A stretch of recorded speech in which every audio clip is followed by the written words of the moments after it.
So the Dow was down, lost 178 points.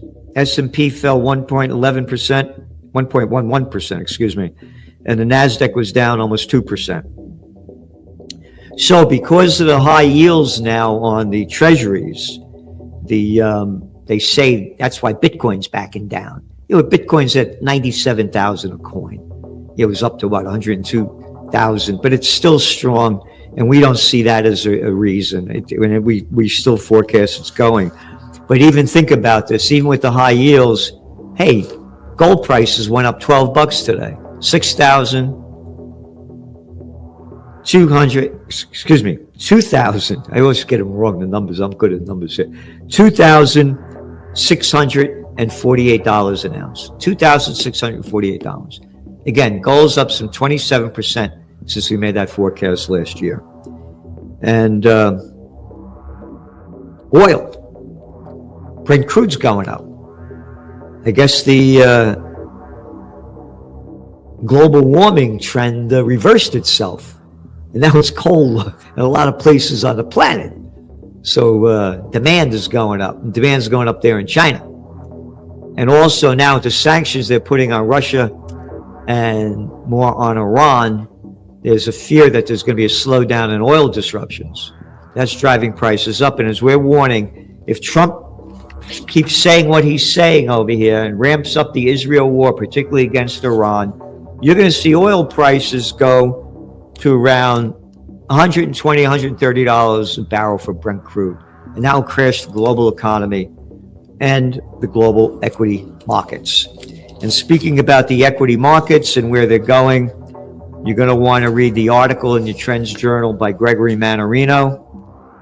Is it over for the stock market? 5 factors to play. And as we look at the equity markets, and as we write about in our economic update, there's no relationship between Wall Street and Main Street. For the year, the NASDAQ was up 28.6% last year.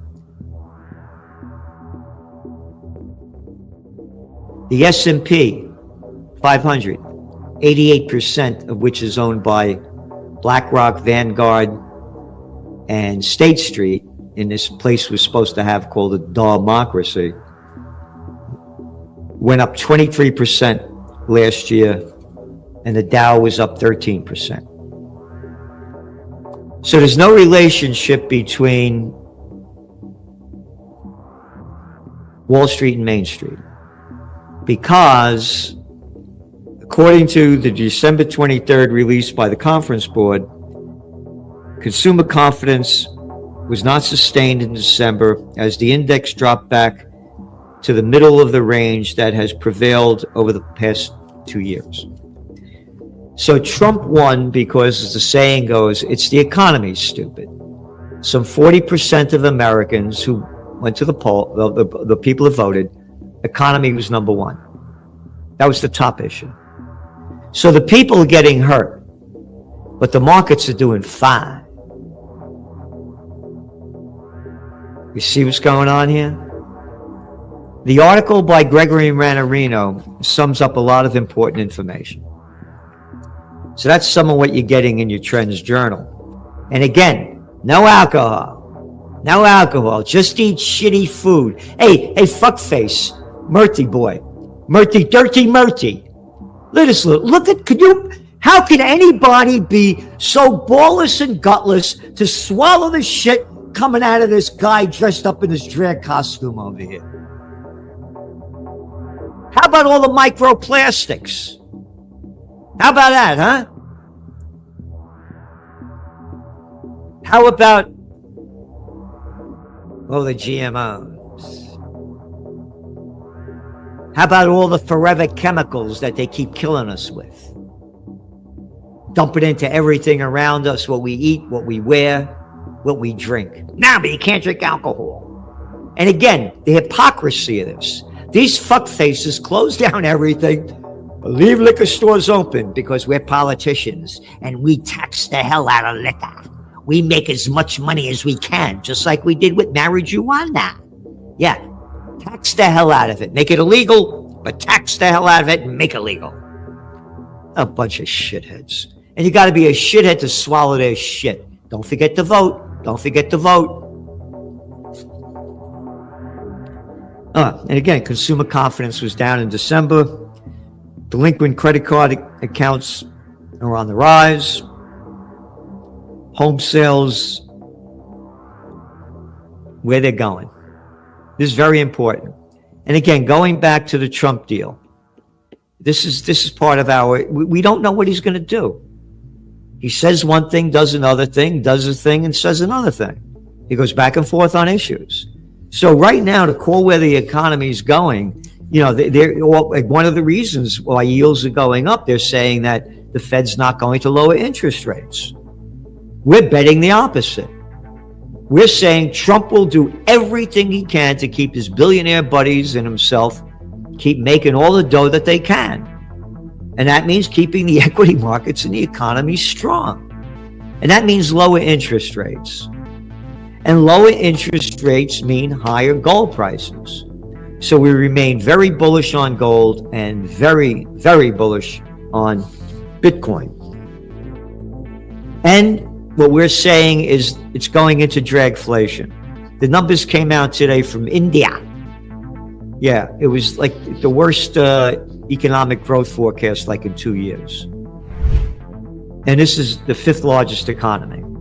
Then you take a look at France, the 6th. You take a look at the UK, the 5th. What is it, 6th? I get the numbers mixed up here. Let me see got to get the numbers right. Got them here in the economic update. We write all about it. From India, the 5th largest economy in the world, to China, the 2nd largest, to Germany, the 3rd, Japan, the 4th, the UK, number 6, and France, number 7. Economic weakness, fears of recession, and or at best, moderate growth is the name of the global economic game. The United States is playing a whole different game than the rest of the world. We're still number 1 when it comes to that. But you got to look at the data, what's going on around the world. And that goes back to interest rates. They got to cut interest rates in other places around the world. And it's one big club, as George Carlin said, and you ain't in it. So the United States is in that club. They're not going to keep interest rates high, have the dollar soar, while the rest of the currencies go down. So we believe under Trump, they're going to lower interest rates. And it's, again, the Trump is a wild card. We don't know what he's going to do on tariffs. Is he going to stick by them? Is he going to build the infrastructure like he says he's going to do? There's a lot of ifs. So it's right now, again, we believe that it's a wild card that's going to be played. So it's very important to stay on top. And again, you want to read that article by Gregory Mannarino. And then unfortunately, we go into other sections in your Trends Journal. Oh, again, dragflation is what I was going to talk about. The UK, they're saying it's stagflation. It's not, it's dragflation. The economy's going down and inflation's going up. And we see inflation keep going up. And what these shitheads never talk about, all the high taxes that we get. And that drives up inflation, but they don't talk about that.